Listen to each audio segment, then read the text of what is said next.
What a remarkable year we're starting out with. And in the Performance Centers podcast series, we are honored to be joined by Dr. Gottfredson and Josh Cavalier with a remarkable conversation around the impact of AI. There's a surprise, right? On performance, 5 moments of need, workflow learning, and how they are helping us with an upcoming workshop in that very area. Great insights. Welcome. Give a listen. Greetings, friends. Welcome back and Happy New Year. My gosh, to another Performance Matters podcast. The three of us, we were just commiserating here before we started this recording. We're all kind of just getting back from a remarkable time, and we are entering a remarkable time. 26 is setting up to be, I hate the word transformational, it gets you so overused, but a transformational disruptive year. And I'm honored to be joined by two people that I think could not be better for where we sit, and that's Dr. Conrad Gottfredson and Josh Cavalier, two dear friends, but also people that I think have to be a voice in the noise of what's coming at us. So Dr. Con, welcome. Thank you. What a great day to be here with you, Josh, and you, Bob. And Josh Cavalier, friend, welcome back. Great to have you here. Great to be here, Bob. Guys, let's run at this. It's the best of times, it's the worst of times. You know, it's right, maybe one of the more profound first lines to a book ever written or to a year ever experienced, right? I think from the world of 5 moments and workflow learning, this year has just been coming. And I could not be more excited. I don't know if that excitement's shared by everyone, though, that might be listening to this. So let's sort of go around the room here, if you will, and start by where does that sit for each of you entering this year? What's a word that you think encapsulates how you feel right now, and maybe something that's grounding to set up our conversation, but also for people to land on for the year? Josh, you want to start? It's really funny, Bob, is I know we were talking before here, and we mentioned adaptability, but that gets used so much. What popped in my mind is rocket ship. Now, like with a rocket ship, you have escape velocity, you're going extremely fast, but if you don't have your house in order, there are major issues that could happen. And that's what it feels like. It really feels like we have this insane dichotomy of this technology of generative AI now monthly, major inflection points in regards to capability, but it doesn't show up that way behind a corporate firewall. It is a wild time. And so as performance professionals, we have to balance making sure that our navigation system and everything on this ship that we're on is working properly before we head off in a trajectory which could be the wrong direction. So that word for me is rocket ship. Love it. Con, what about you? Well, I've got 2 words: scalable transformation. I've been at this a long time. 1984 began to take on organizational learning. It was clear to me then that our models were broken, that we were tied and blinded by institutional academic models of learning. And so the need to shift and to take on all 5 moments of need across a bigger picture is powerful. And people say, yeah, we want to do the 5 moments, but then the work to get there, to make that transformation, is so challenging. And folks back away because the here and now, I've just got to be successful. So they fall back on the old way of doing things, the broken way of doing things.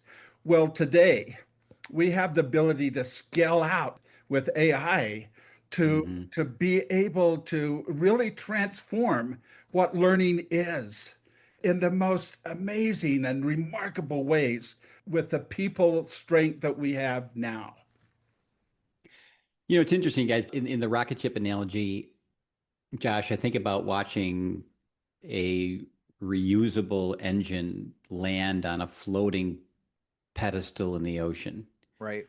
Whereas I watched Apollo efforts growing up, just trying to get off the launching pad alive and get back, you know, leaving everything, all the junk in space, because the emphasis was, but I think where I'm going with this, not to run the metaphor too far, is that the things that safely return that reusable ship to that pad got it off in the beginning are fundamental to those Apollo missions, right? The get your house in order, understand what is fundamental to space flight, at the same time keep track of the ridiculous innovations and technologies that make it what it can be today. And so this is the dichotomy, Con, I hear you mention all the time, is the methodology being institutional to performance-based enablement and the heavy lift of 84 and the remarkable possibilities of 26. So Josh, let's dig into that in a whole bunch of ways here just a little bit. The vendor areas is just insane. And from vendors, I mean the Microsoft vendors of the world, right? The IT infrastructure, architecture, ecosystem. And then like a vendor like a Adobe that's re-engineering or a CRM that's being re-engineered that sits on the stack. They're all trying to get in the pool. It's a lot of noise. What you're thinking about the realities of that facing L&D professionals today with what you're seeing in your work? Yeah, there are ceilings that are being hit. And what I mean by that is what level of AI access do you and your team have?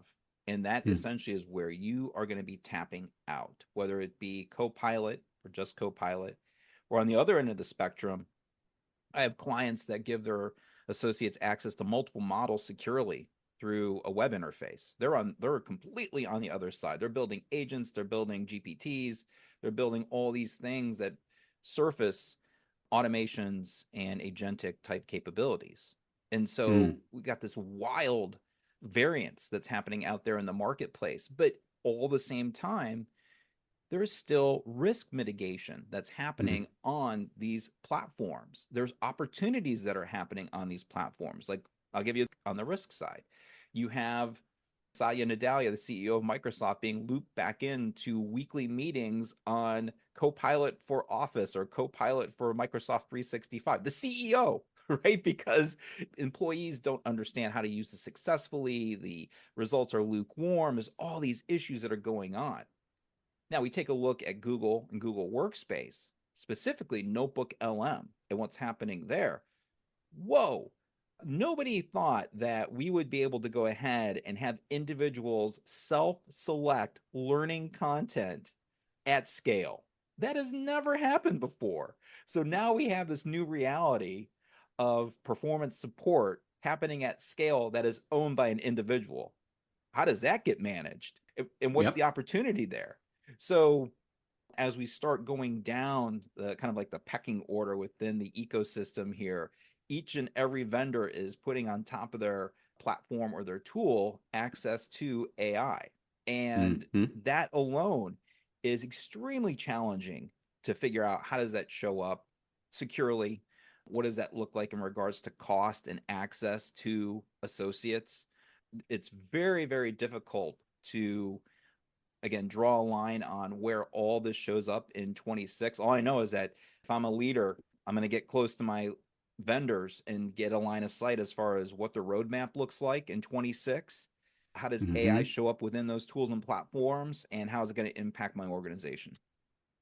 And be a voice in that conversation, right? Be careful the tail wagging the dog. You know, we've released 2 other podcasts by the time this gets published by a wonderful learning leader, Frank Wynn, who talks about the realities of balancing delivering today versus managing tomorrow, and a wonderful designer, 5 Moments designer out of Sweden, that has enabled AI to the point that he's doing 5 Moments Con in ways he could never scale or do before. And it has only reinforced for him the power of the methodology because it's let him shed the baggage of some of the lift and be a true designer, a true architect, a true consultant. These are 2 remarkable conversations, but in some ways, kind of the opposite end of the spectrum, right? Of who's in the L&D space. Kind of, methodology begets technology. We've said that for an awful long time. And Josh, you speak to the danger of the technology starting to wag the tail in some ways. That's right. That can be dangerous. Con, what would your take be on that delicate balance and how we need to be realistic and excited maybe at the same time? Yeah, my greatest concern has been that it's important for us to know where it is that we want to ultimately end up. The goal of going to the moon. I was a kid when that vision was shared, but we didn't do that overnight. Hmm. And so we do need a vision of where we need to go. But my concern, as I've looked at the journey in this past year, is that there's not a clear vision of what we need to do and accomplish. A lot of people are doing a lot of little things, but do they add up? Are we doing, Josh, what you said? And that is with each step of the way, preparing ourselves to be able to go further and to get to where we need to get to. And that was what I was talking about. I mean, we need to be able to scale out in meaningful ways and prepare ourselves to make the journey and make sure that the things that we're doing, these quick wins, every step of the way, we have to deliver value.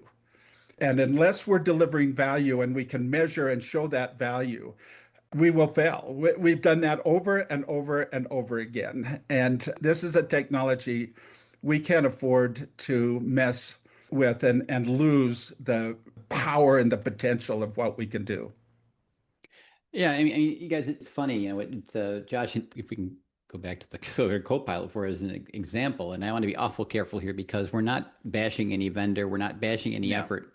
Everyone gets up every day with the intent, I've always believed, to do better things. right. At some point, a hammer starts looking for a nail, it Yeah. seemed, and then it got lost in what it was trying to whack or what it was trying to do. And therefore, that can we bring this back to center? And should I, as a CEO, sit in a meetings because we're not really grounded to Khan's point or focused here? And therefore, we're giving away hammers to people who aren't carpenters. Therefore, they don't know how to swing the thing. They don't know how to truly use.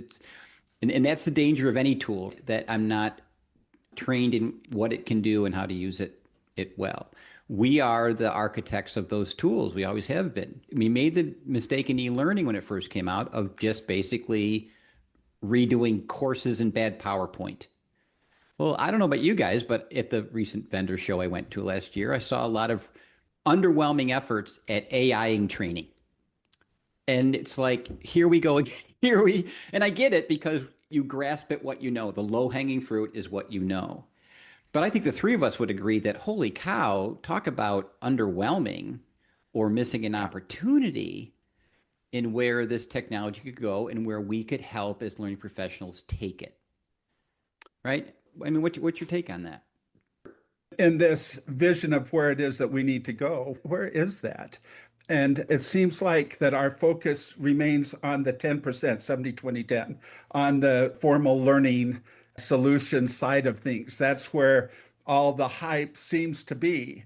And yet, really, the vision for me has always been our ability to enable people to perform effectively in their work at all 5 moments of need.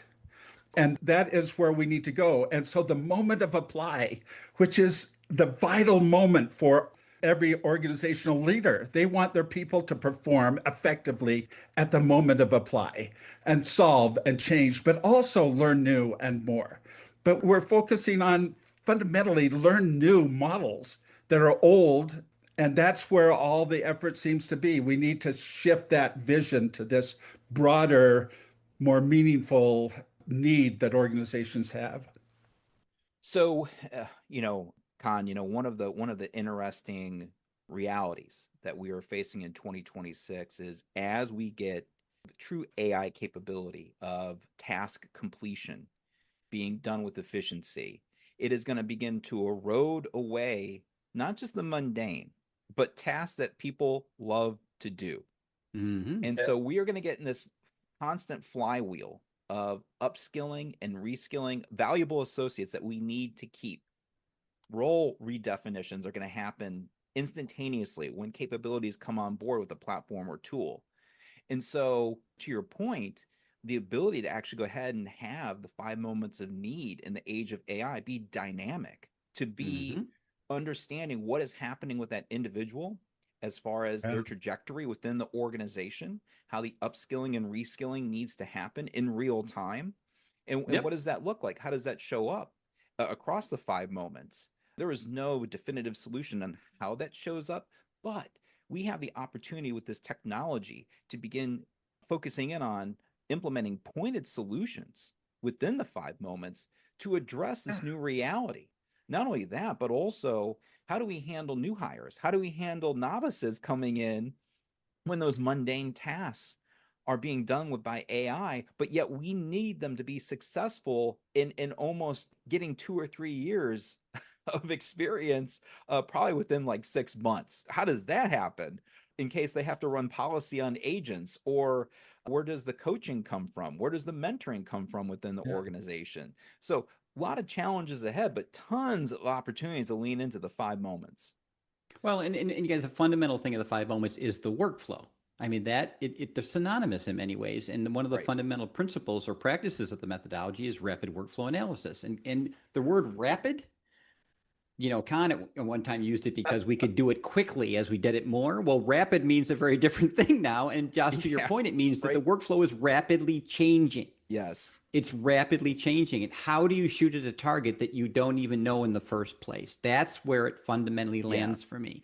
Every time we do RWA before this acronym ever came along, people were like, the biggest blessing of this was that when we got done, I as an LD professional could actually show somebody from the company what their people did. Yeah. And half the time they didn't know that. And I think there's a little nuance there, Bob, of where the work is the work. Yes. The task progression or whatever has been established. It is, how do we divvy it up? Like, Right. is it a Right. collaborative effort between AI and human? Is it all AI? Right. Is it still should it be human? And what Right. does that look like? And if it's still human, then what's the skill and knowledge gaps that are forming because of this new reality that we're constantly giving our associates? And what are the job support requirements to support people as they move into that? We've known for a long time, from my early days in graduate school, that self-efficacy is determined by the speed in which people are able to get on the job and perform successfully, and that Yes. that impacts their engagement. And we also have known time to effective performance is a very important thing. And right now, it takes forever. And another very important outcome is time to change performance in a time Mm-hmm. of change. How do we navigate change so that organizations can be adaptive? And another one is time to full productivity. How do we Mm, reduce that time? And that requires us not just about the learning, but about the support across the journey of gaining and sustaining effective performance. And that's what we need to be doing. We need to be figuring out how to move at the speed of change. And Jess, again, I love the word task that you went to right away because that is, Khan's always said, the fundamental unit of job skills is Yep. the task performed. Well, guess what? There's Yep. a lot of ones that are mundane. There's also a lot of ones that are useless. There's a lot of ones that are misguided. There are a lot of ones that yep. are wrong. There are a lot of ones that I should do that you should do that we're both doing, and maybe only one of us should do them, or maybe a machine should do them. All of those decisions and seeing them in a clear way come out of this methodology and this work, not designing e-learning quicker. Whenever I get in this conversation, the gap between the two deliverables becomes so much broader and apparent to me that if we mire in new and more and stop there, we're missing this huge opportunity, but also huge responsibility on the apply, solve, and change side, and have this remarkable tool, AI, to accelerate all that and Yeah. help our learners accelerate at it. But again, if you give them a tool without guidance or understanding, and I think what we're talking about back in how some have flopped is because, I don't know if I'm going to say this right, you guys, but the technology has leapfrogged the visibility of the work or the understanding of the work. And therefore, the learner wallows in the use of it or the application of it. You know what I mean? And so there's Yep. that. Yes. And we can help bring that balance and awareness and vision and clarity back to that disruption. Yeah. And, to your point, I think of, just popped in my head is like avatars. And Mm-hmm. on the one hand, you look at how elegant some of these multilingual Oh, yeah. solutions are for Yeah. multinational organizations, and they got to go ahead and they got to send out a sales communication to 10 different regions, 10 different languages, all localized. We can do that. but who's checking those outputs? Right. Like, Oh, like, right. right, we have all these amazing capabilities, but it could be used to a fault if our systems and our processes are not set up for human in the loop, right? And, Yeah. And it needs to be. And so we're going to be fighting this kind of back and forth yes, between capability, which yes, is just astounding, but yes. almost to a fault, to where the checks and balances that need to be there have not been established, but you're rushing to a solution because the business needs it. And that's going to be a huge discussion in 26. One of the most exciting for me, low-hanging fruit areas for AI is measurement. We've never had the ability, the time, and the Mm-hmm. capacity to gather the data to know, are we accomplishing what we set out to accomplish? And so Right. we can accomplish those things faster, better, and then gather the data to show it, or the data to show what we need to do to change and improve. The opportunity is exciting, but we've got to be smart and systematic Right. and thoughtful about how we go about it and how we position ourselves, as you said at the very beginning, Josh, so Perfect. that we prepare ourselves to reach the goal, the ultimate power and effectiveness of AI. Yeah. I love that you brought up data and analytics. I think that's going to be a major discussion as we go into 26, is one, on the front end, access to the data that Mm-hmm. we need to identify Mm-hmm. from a performance consulting standpoint, or the effort that we are either creating or orchestrating worth it. And then on the back end, being able to go ahead, and if we do have all these personal learning journeys that are happening at scale, are we still able to go ahead and track it? And I'm not talking like track it in the learning management system, but track it where it Yeah. needs to be, where Yeah. it needs to Right. happen. That Yeah. capability is here today. And I think we're going to start seeing more LMS vendors, LXP vendors, enabling that type of capability, to where the content just needs to be where it needs to be. And it's still Yeah. trackable, Yeah. and we still understand what's happening out in the field. Here's the synergies here that excite me, you guys, is that we have enable as a methodology of the 5 moments, ENABLE, enable. We've spent a good chunk of our time till this came along, not mired, but focusing on the middle letters, which is the lift of design, which absolutely still has to occur. Yep. But it was a heavy lift, Con, to your point. A lot of SME hours, a lot of manual lift. The EN of enable, the business analytics, the analyzing the company, the KPIs, and the E, enable, evaluate, Yep. kind of drew a short straw, Yeah. Yeah. right? Well, Completely. what we're saying here, guys, is that has flipped Yes. and will flip in 26. And if Yep. you're out there nervous about your job as an L&D professional, if I can be oversimplistic here, if you stay in the middle letters, you're probably in trouble. Yeah. Yeah. And If you move right, if you move out to yes. the other letters, your role in the organization is pretty critical and important. Yeah. And I talk about in the book, the human machine performance analyst. That's exactly what that role does. It's orchestration in the middle. It's working with the business. It is identifying on the front end those data, the sources of data. And then on the back end, the analytics, to how do we turn the dials, how we turn the knobs, and readjust that orchestration that's happening in the middle Yep. of enable, right? Yep. It's the same thing. It is going to be interesting, because when we just left 2025, we had another inflection point. And this kind of was off the radar, as far as the ability for a coding agent to go ahead and work, not just like 4 minutes, not just like 4 hours, but work almost like a day on a project. And that hasn't reached L&D or HR yet, but it will in 2026. What does it mean Mm-hmm. when a model can go ahead and do work for you over the course of a day? We don't know what that answer looks like. We don't understand the risk yet, but the capability is there at the end of 25. And so there's a lot that's going to happen in regards to that orchestration. What we used to do, content creation, now going to be Yep. orchestration in the center there. Tons of movement's going to happen around that one piece there in the center.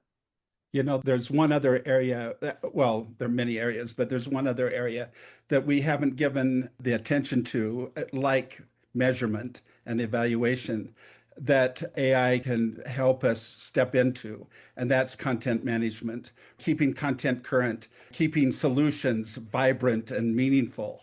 And as we accelerate our capacity to build, to deliver, with AI to create the solutions. Those solutions have to be measured, but they also have to be maintained.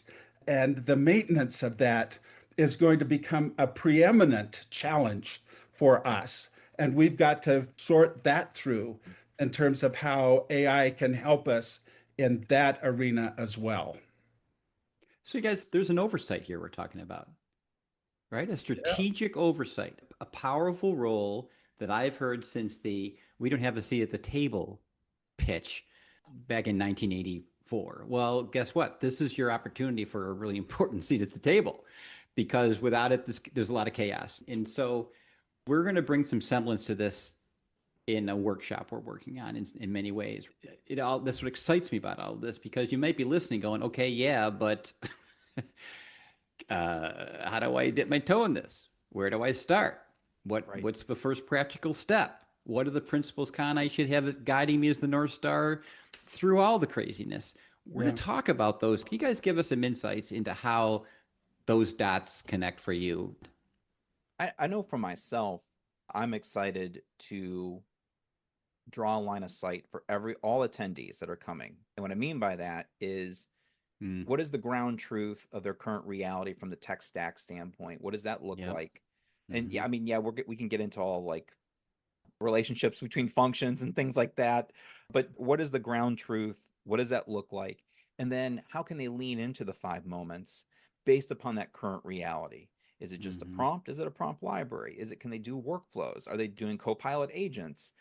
Do they have access to automation tools? And with each incremental increase in capability, you begin to see the impact that the 5 moments is going to have. And that's what this event is going to reveal, at least through my lens and what's going to happen on topics that I talk about at the workshop. Yeah, both you and I, Bob, had an opportunity to attend Josh's workshop. And what was groundbreaking for me was the fundamental skills that you introduced, Josh, the ability to write a simple prompt, to strengthen that prompt with a meta prompt, to produce standalone GPTs, to produce a workflow automation, or to develop a multimodal agent, those fundamental things. And we're going to take those on in the context of these things that we've been talking about, in the context of the 5 moments of need, in the context of defining what our journey to the moon or to Mars or whatever that journey is, so that we can wisely deliver value today, right today, immediately value, but also be positioned to adapt and adjust for what's going to happen tomorrow that we might have a sense of, but we are most certainly between now and the end of 2026 going to be surprised with a few things, don't you think? Completely. Yeah. I don't even know what's going to happen next week. I Yeah. mean, as far as like, What I hear from both of you that excites me, though, is it's about positioning and line of sight and capacity that we are associated with.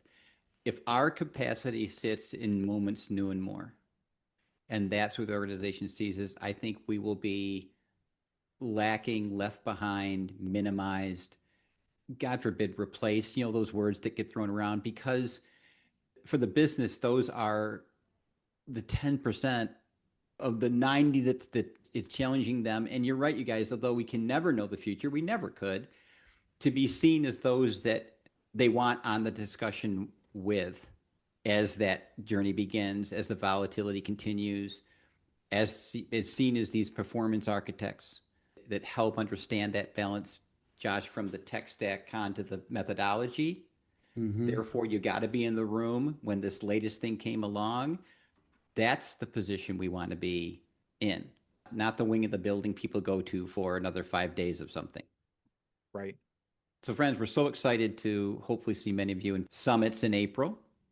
Josh will be there, others. We just talked to Deb Richards a little bit ago. Josh, she's going to be there along with us and others. Megan Torrance for change management, Con for his methodology, you for AI. You guys, it's the Phillips for measurement. It's a powerhouse couple of days on top of the 3 we'll spend together in February. So excited. So appreciate both of you for what you bring, who you are, and how badly I think you're both needed in 26. Thanks for the conversation. Can't wait for what happens next. Thanks, Bob. Well, that's it for this episode of the 5 Moments of Need Performance Matters series. We look forward to future conversations around how to best put the 5 Moments of Need into practice. We welcome your feedback and can be reached on our 5 Moments of Need website, which is www.5momentsofneed.com. We hope you're finding these helpful and will subscribe to future episodes. Have a great day, friends.